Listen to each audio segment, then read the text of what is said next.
Today, Mike Jones, John Harbaugh says, hey, I love Lamar Jackson. We're still building our offense around him. I love him. I love everything about him. He's talking about I love his charisma. I love the way he plays. I love the person, his confidence, everything. Love his work ethic. So what's going on here, Mike, from your perspective? What's going to happen with Lamar Jackson?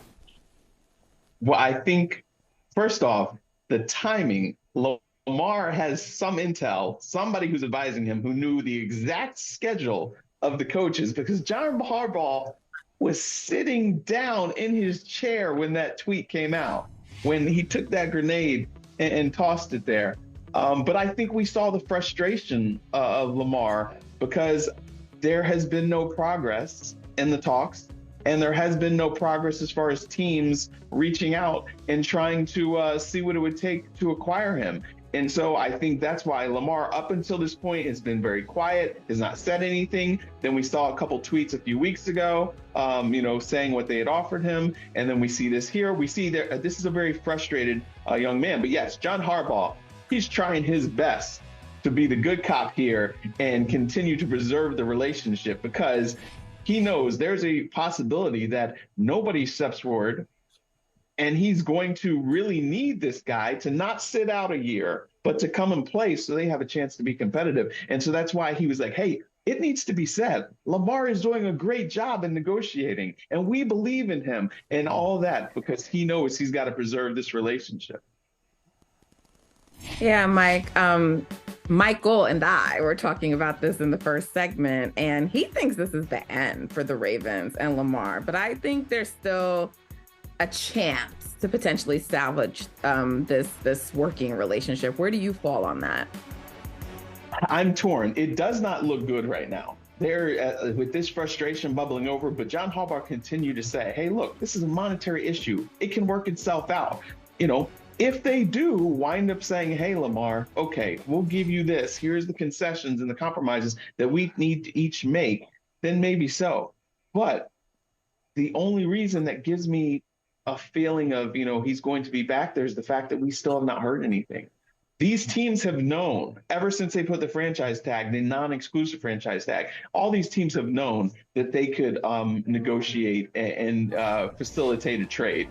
Just him putting this out there today is not new information. So the fact that nobody has tried to go and talk to the Ravens, talk to Lamar and figure this thing out leads me to believe that, you know what, he might wind up having to play here. It might not be elsewhere. It might be that these two sides come together and he winds up playing on the franchise tag and they revisit this next year, or he goes and hits free agency next year.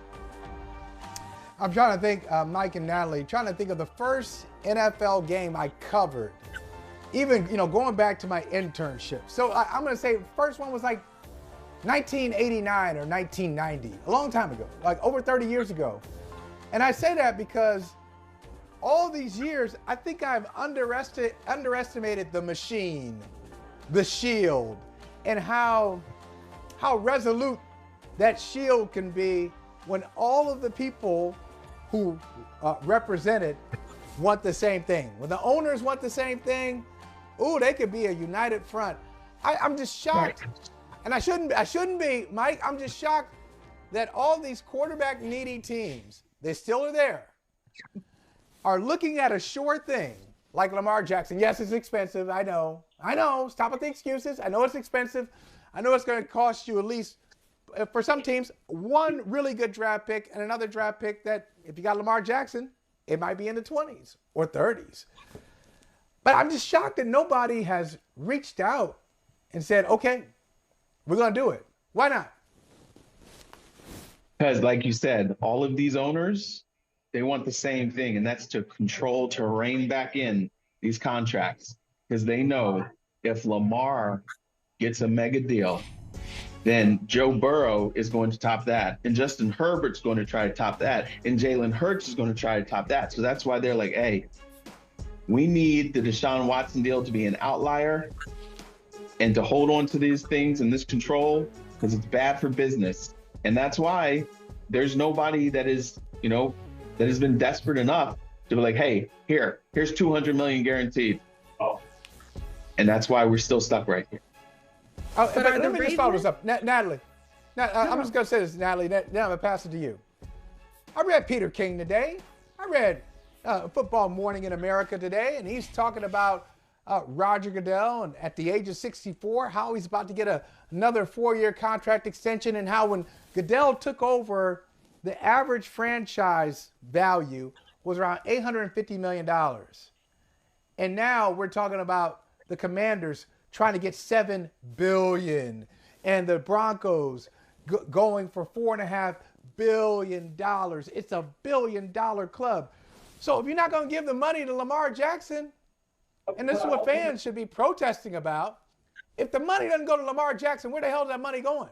Where do you think it's going? Right? So, yeah, give Lamar Jackson and everybody else a guaranteed contract. Why not?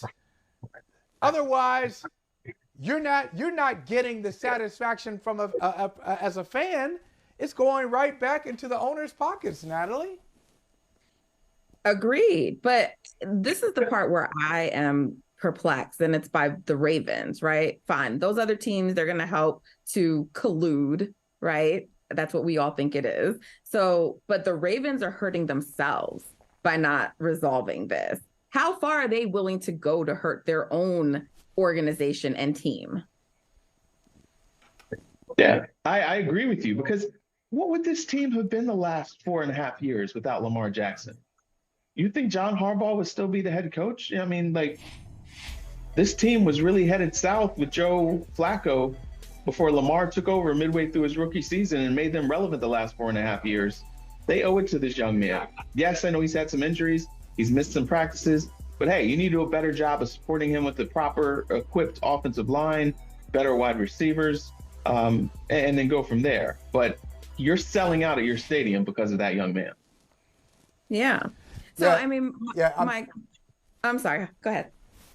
No, go ahead, Natalie. You got it. I was just going to say, Michael asked me this question, and I'm curious. Where do you think it's possible Lamar might go? Like, if there's a team that's going to just finally say, hey, let's talk to him, where might it be, and where could he potentially end up if not back with the Ravens?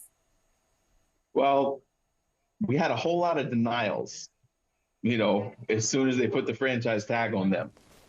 Teams that could, supposedly the Colts have not ruled him out.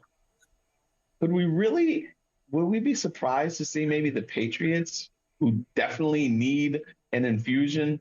That would be, we've seen Bill Belichick go out and get guys like Randy Moss and some big time players that had worn out their welcome elsewhere. The Minnesota Vikings are another team that we've heard have had some conversations internally. I do know that the Washington Commanders, who would desperately need him, they are not a team that has interest. And I think the Ravens, they would make sure, oh, no, we're not just going to let him go on the other side of the Beltway.